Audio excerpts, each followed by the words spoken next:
को एक ऑर्केस्ट्रा का युवा कंडक्टर था।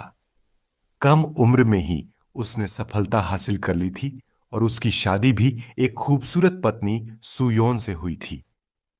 उसे लगता था कि उसकी जिंदगी अब आराम से चलती रहेगी, लेकिन एक दिन सब कुछ बदल गया। मी जू नाम की एक खूबसूरत और होशियार लड़की अपनी मेहनत के दम पर ऑर्केस्ट्रा में असिस्टेंट बनकर आई। लेकिन कोह ने जैसे ही उसे देखा, वह उसकी खूबसूरती पर फिदा हो गया। कोह की पत्नी सुयोन अक्सर काम के सिलसिले में बाहर रहती थी। इसी वजह से कोह और मीजू के बीच नजदीकियां बढ़ने लगी।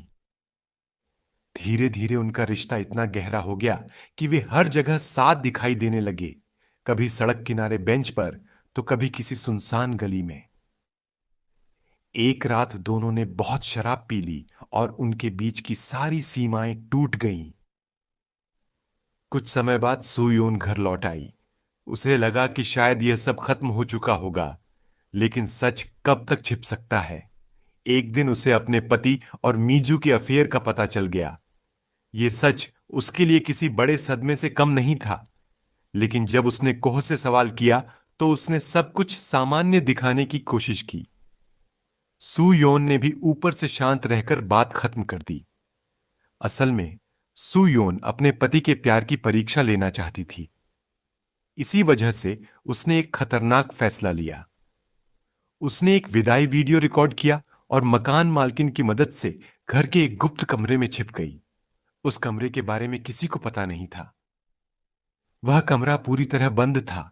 न आवाज बाहर जाती थी, न मोबाइल का सिग्नल आता था। अंदर जाने और बाहर निकलने का सिर्फ एक ही रास्ता था, एक चाबी। सुयोन को यकीन था कि कुछ घंटों बाद मीजू उसे बाहर निकाल देगी, लेकिन उसे क्या पता था कि मीजू पहले ही उससे धोखा कर चुकी है। समय बीतता गया, खाना खत्म होने लगा। अब उसके पास सिर्फ सड़ा हुआ खाना और गंदा पानी बचा था। धीरे धीरे उसे समझ आने लगा कि मीजू अब कोह को पूरी तरह अपने कब्जे में करना चाहती है। दूसरी तरफ कोह भी अपनी गायब पत्नी को ढूंढने की कोशिश करता रहा, लेकिन उसे कुछ नहीं मिला। सबसे दर्दनाक पल तब आया जब सुयोन ने उस गुप्त कमरे के शीशे से कोह और मीजू को साथ देखा। वह शीशा ऐसा था जिसमें बाहर वाले अंदर नहीं देख सकते थे। सुयोन अंदर बंद होकर सब कुछ देखती रही, लेकिन कुछ कर नहीं सकी। उसी पल उसने मन ही मन कसम खाई कि वह इस धोखे का बदला जरूर लेगी।